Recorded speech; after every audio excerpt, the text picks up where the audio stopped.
Good morning, y'all. Can you say hi? Hi. How's your nap?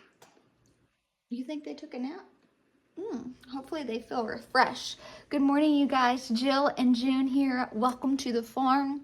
It is about to rain. We've got a 90% chance all day. So what are we going to get to do real quick?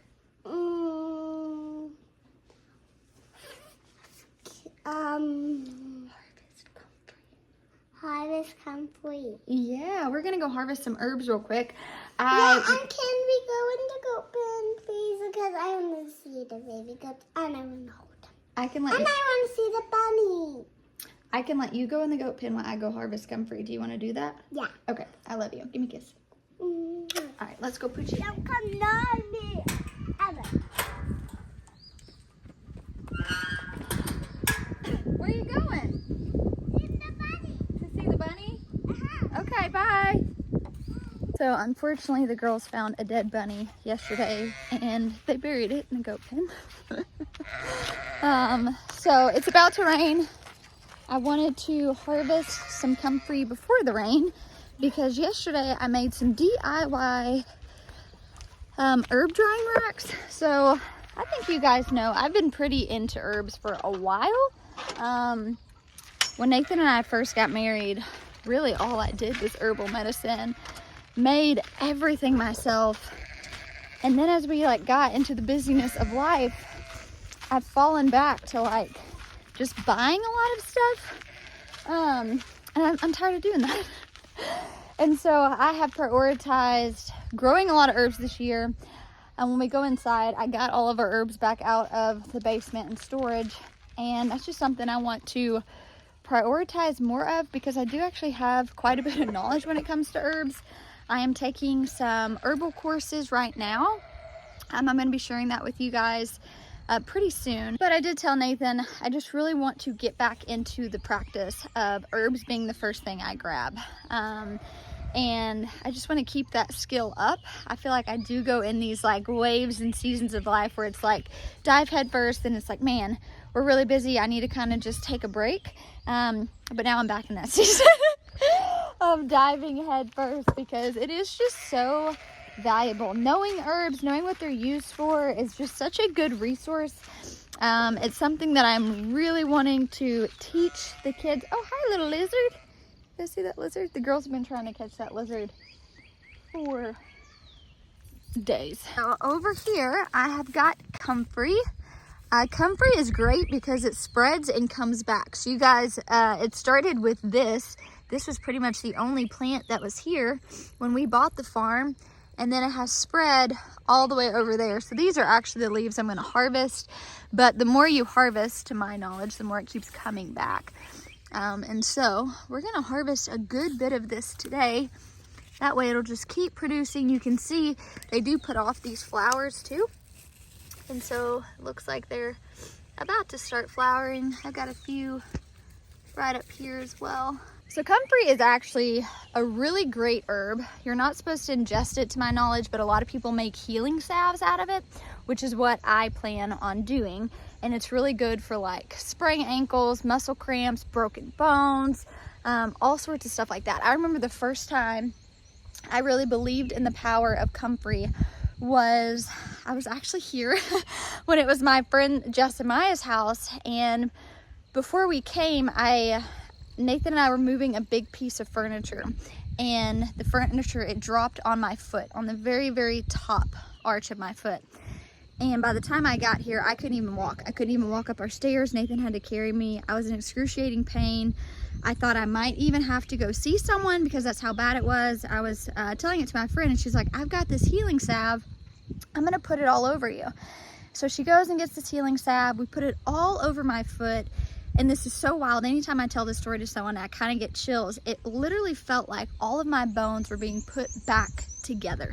It was just imagine a broken bone and then replay, right? And in really fast speed and everything coming back together. It was the most crazy feeling I've ever experienced. But then by the time I left, the swelling had gone down by half. I was able to put pressure on my foot. and I continued to use that. And so for us, we have a lot of bumps, a lot of scrapes. You know, we live on a farm, our kids get hurt, and so I love having salves like this available. And so I really want to prioritize making all of mine. So let's harvest them and make some salves.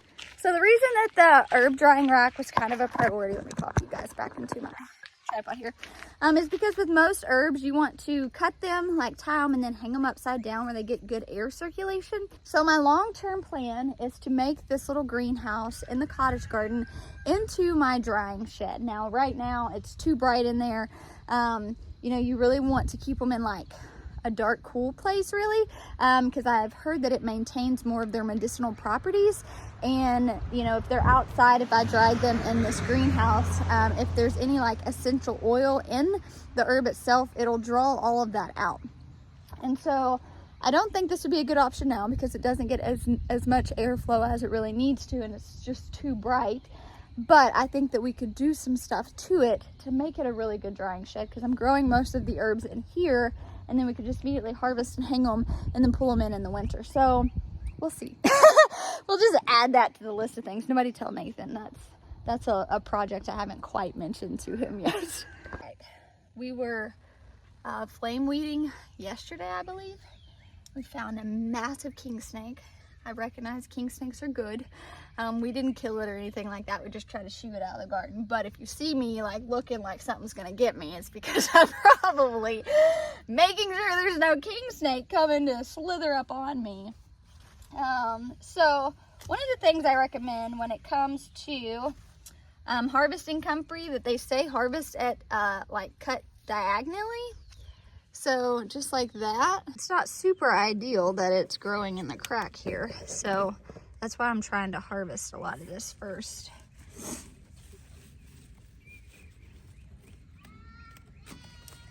Hang on, baby.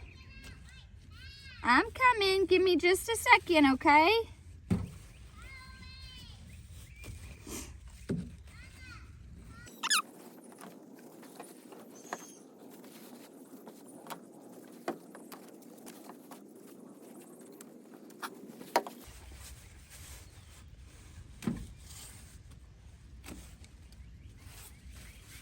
All right.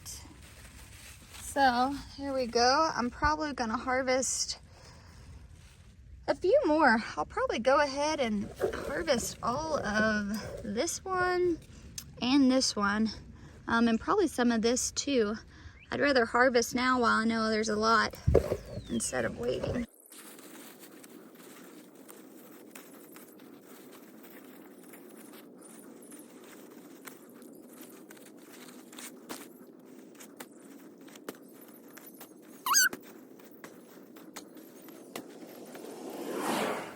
All right, so I got my comfrey harvested. I'll show you guys how I'm gonna string this up in a second.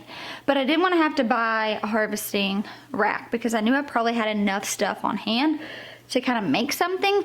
I did do a quick Pinterest search, and a lot of people said that they used like embroiderer hoops and then they just had different strings. And so I went to the dollar store and I picked up these garden wreaths. And so I have a couple of those, and then I have so many macrame hangers, it's insane. And so I just use this macrame hanger, and then what I'll do is I'll tie string around here and I'll clip to it with little bitty clothespins. But then I did buy a bigger one that had a basket on the inside for like chamomile and things like that. So again, I just took my macrame hanger, and then I've got little string here that I attached, and then I'll take little clothespins and clip to them. So I just kind of made my own little DIY drying racks. So we'll see how they do. I'm gonna have Nathan hang them for me in a second. But what I like to do is just kind of small clusters, anywhere from like 6 to 10, just to where I can, mainly it's where I can tie it and then hang it, and it's not too much weight depending on what I'm using. I use those little bitty wooden clothespins, like the really small ones. I get them at the dollar store for like $1. And so I'll probably do a small little bunch like this, tie it with some sort of twine, and then attach it. So let's start tying these up. Let's get Nathan to hang these and I'll show you guys what they look like. All right, so this is essentially what it's gonna look like. You do want it kind of lower to where it's not gonna slide over time. You can use some sort of twine, yarn, whatever you have. I happen to just have this like nylon craft string. So that's actually what I'm going to use to tie all of these. And this is what your little bundle, and you do want enough here to where you can clip it onto something as well.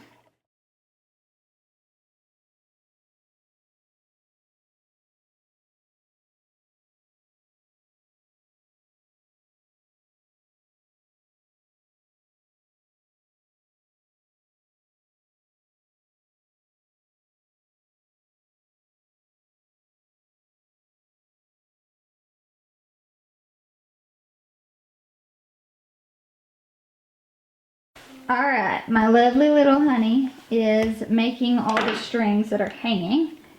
And he's got a few different sizes here. So what you doing, babe? I'm just making little loops that you will loop the string back through and then clip onto.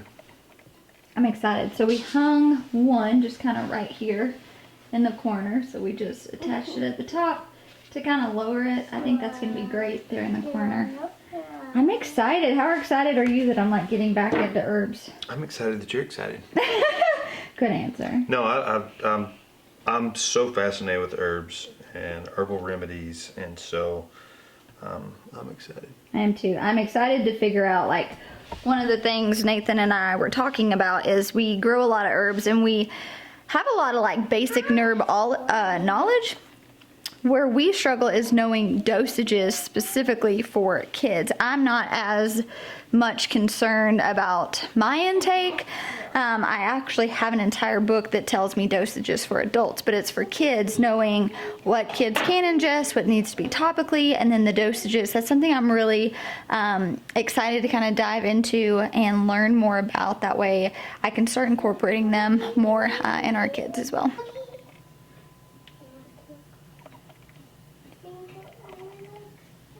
Just like that. So this one was a little fancier. It cost me, I think, maybe $10. The other ones were $3. But still cheaper than what I could have bought one for online.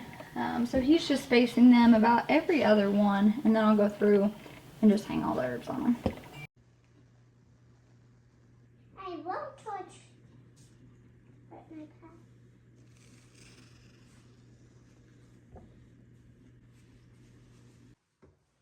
Okay, I'm at your home, sludge.